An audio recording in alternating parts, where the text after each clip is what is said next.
इस वीडियो में हम uniformly charged infinite plane sheet से r डिस्टेंस दूर एक पॉइंट का इलेक्ट्रिक फील्ड इंटेंसिटी का मैग्नीट्यूड पता करेंगे।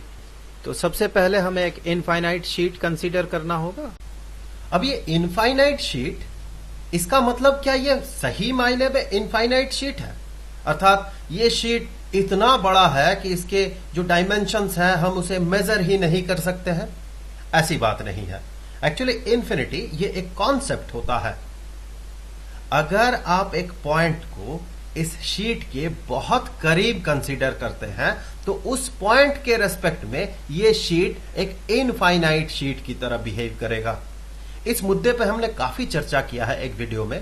उस वीडियो का लिंक मैं डिस्क्रिप्शन में डाल रहा हूं और उसे मैं सजेस्टेड वीडियोस में भी डाल रहा हूं। मैं उम्मीद करूंगा कि आप उस वीडियो को एक बार जरूर देख लेंगे ताकि ये इन्फिनिटी का कॉन्सेप्ट आपका क्लियर हो जाए। तो चलिए आगे बढ़ते हैं। मुद्दा यही है कि शीट एक जनरल शीट है, पर ये इनफाइनाइट शीट की तरह बिहेव करेगा जब हम पॉइंट्स को कंसीडर करेंगे, सारे कंसीडरेबल पॉइंट्स को कंसीडर करेंगे इस शीट के बहुत बहुत करीब। तो चलिए आगे बढ़ते हैं। इस शीट में कुछ चार्ज दिया गया, उसके कारण इसका सरफेस चार्ज डेंसिटी बन गया सिग्मा। चार्ज चूंकि दोनों साइड में रहेगा तो हम मानेंगे इसका जो अपोजिट साइड है उस साइड में भी सरफेस चार्ज डेंसिटी सिग्मा ही है। तो इस शीट के दो सरफेस, ये सामने वाला फ्रंट सरफेस जो हमें दिख रहा है और एक इसके पीछे जो सरफेस है, इसके पीछे जो सरफेस है उस सरफेस का भी सरफेस चार्ज डेंसिटी सिग्मा। एक पॉइंट हम कंसीडर करते हैं, पॉइंट P, जो कि इस शीट से r डिस्टेंस दूर है। सो ये जो डिस्टेंस है ये डिस्टेंस r है। P पॉइंट में इलेक्ट्रिक फील्ड इंटेंसिटी पता करने के लिए हमें गॉसियन सरफेस कंसीडर करना होगा और ये P पॉइंट उस गॉसियन सरफेस में रिसाइड करना चाहिए। तो ये रहा हमारा गॉसियन सरफेस। तो इस गॉसियन सरफेस के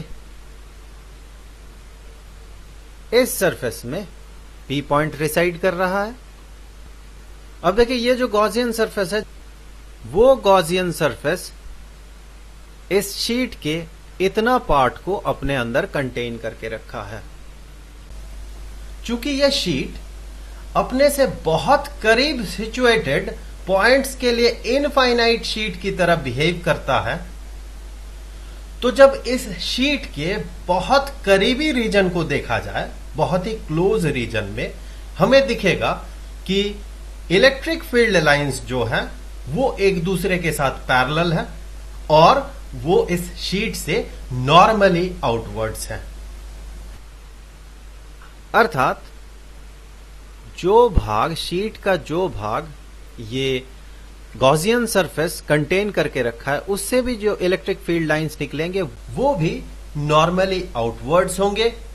अर्थात जो electric field line P point से गुजरेगा वो बिल्कुल नॉर्मल बाहर की तरफ, और ध्यान से देखें ये फील्ड लाइंस इस सरफेस पे भी नॉर्मल होगा, क्योंकि ये सरफेस, जिस सरफेस में पॉइंट P है, ये सरफेस और ये शीट, ये दोनों पैरेलल है। अर्थात इस P पॉइंट में जो इलेक्ट्रिक फील्ड बनेगा उस फील्ड का डायरेक्शन होगा इस सरफेस से नॉर्मली आउटवर्ड। और कोई भी फील्ड लाइन इस सरफेस को या फिर इस सरफेस को या फिर इस सरफेस को या फिर पीछे के सरफेस को इसे क्रॉस नहीं करेगा। सारे फील्ड लाइंस जो कि दाहिनी ओर निकल रहा है वो सिर्फ इसी सरफेस को क्रॉस करेगा और जो फील्ड लाइंस बाईं ओर निकल रहा है वो सिर्फ और सिर्फ इसी सरफेस को क्रॉस करेगा, इन्हें वो क्रॉस नहीं करेगा। तो अगर टोटल फ्लक्स की बात हो, जैसे कि अगर हम माने ये जो सरफेस है, इस सरफेस का फ्लक्स अगर हम φ1 मानते हैं और इस सरफेस का फ्लक्स को अगर हम φ2 मानते हैं, तो total flux, total electric flux इस गॉसियन सरफेस का, ये टोटल इलेक्ट्रिक फ्लक्स ये होगा φ1 प्लस φ2। अब देखते हैं ये phi1 होगा कितना। हम मानते हैं P पॉइंट में जो इलेक्ट्रिक फील्ड बन रहा है उसका इंटेंसिटी का मैग्नीट्यूड E है, तो इसे हम E वेक्टर कहेंगे। तो यहां से देखें जो phi2 होगा वो phi2 होगा। अगर हम इस सरफेस एरिया को हम अगर A कंसीडर करते हैं, ये जो सरफेस एरिया है ये सरफेस एरिया है A, तो ये सरफेस भी A होगा जिस सरफेस में पॉइंट P रिसाइड कर रहा है। तो phi2 ये बराबर होगा, इसे हम कह सकते हैं open surface integral of E dot ds।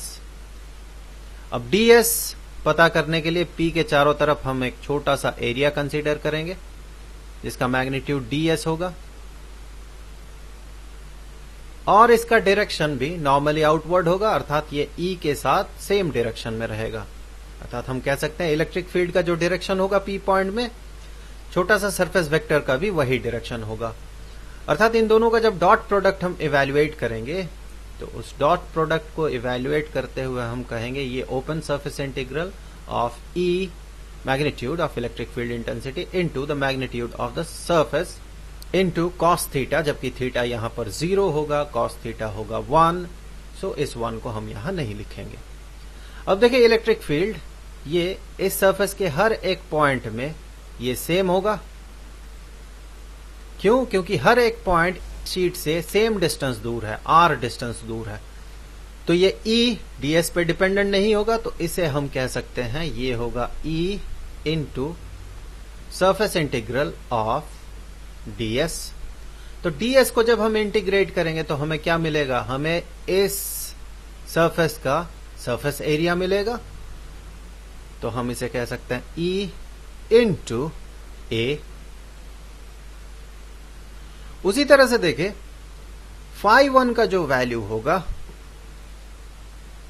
ये भी phi2 के वैल्यू के बराबर होगा, अर्थात ये भी होगा E इंटू A।